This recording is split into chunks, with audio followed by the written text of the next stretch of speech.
ഇന്നത്തെ ദിവസത്തെക്കുറിച്ച് സൂചിപ്പിച്ചപ്പോൾ ഇന്ന് ഹെലൻ കെല്ലറിനെ കുറിച്ച് പറഞ്ഞുകൊണ്ടാണ് ഞാൻ തുടങ്ങിയത്. നമുക്കറിയാം, നമ്മുടെ മുന്നിലേക്ക് ഒരുപാട് വേദനകൾ വരും, പ്രത്യേകിച്ചും പ്രിയപ്പെട്ടവരായിരുന്ന ആളുകൾ തരുന്ന വേദനകൾ. അതിനെയൊക്കെ അതിജീവിക്കുക എന്ന് പറഞ്ഞാലുണ്ടല്ലോ, അതിനൊക്കെ കുറച്ച് ധൈര്യം പോരാ. പക്ഷേ അങ്ങനെയുള്ള വ്യക്തികളെ നമ്മൾ മുറിച്ച് മാറ്റിക്കഴിഞ്ഞാൽ, ക്യാൻസർ ആണെങ്കിൽ മുറിച്ച് മാറ്റണം, അങ്ങനെ മുറിച്ച് മാറ്റിക്കഴിഞ്ഞാൽ എന്ത് വേദനയാണെങ്കിലും നമുക്കതിനെ അതിജീവിക്കാൻ കഴിയും.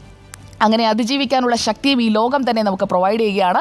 ജീവിതത്തിൽ ഒരിക്കലെങ്കിലും നമുക്ക് ഓരോരുത്തർക്കും കരുത്തായിട്ടുള്ള ഹെലൻ കെല്ലറുടെ വാക്കുകളെക്കുറിച്ചാണ് ഞാൻ പറഞ്ഞത്.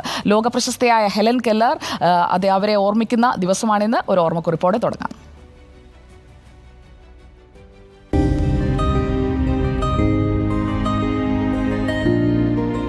അമേരിക്കയിലെ വടക്കൻ അലബാമയിൽ 1880 ജൂൺ 27 ഹെലൻ കെല്ലറുടെ ജനനം.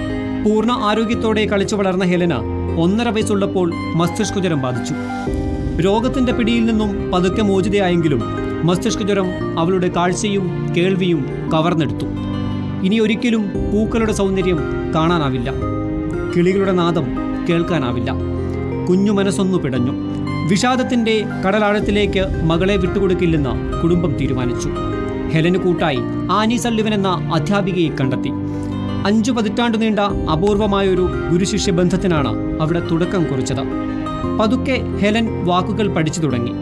ബ്രെയിലി ലിപി വശത്താക്കി. സംസാരിക്കാൻ പഠിച്ചു. 24-ാം വയസ്സിൽ റാഡ്ക്ലിഫ് സർവകലാശാലയിൽ നിന്ന് നേടിയ ബിരുദത്തിനൊപ്പം കാഴ്ചയും കേൾവിയുമില്ലാതെ ബിരുദം നേടുന്ന ആദ്യ വ്യക്തിയെന്ന ഖ്യാതിയും സ്വന്തമാക്കി. 12 പുസ്തകങ്ങളും ഒട്ടേറെ ലേഖനങ്ങളും എഴുതി.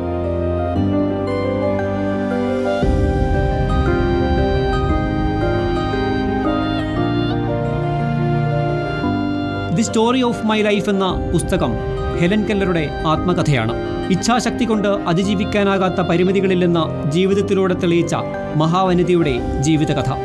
1968 ജൂണിൽ ലോകത്തോട് വിട പറഞ്ഞെങ്കിലും ദി സ്റ്റോറി ഓഫ് മൈ ലൈഫിലെ ഓരോ വാക്കുകളിലൂടെയും ഹെലൻ കെല്ലർ ഇന്നും ലോകത്തെ ആകെ പ്രചോദിപ്പിച്ചുകൊണ്ടിരിക്കുന്നു.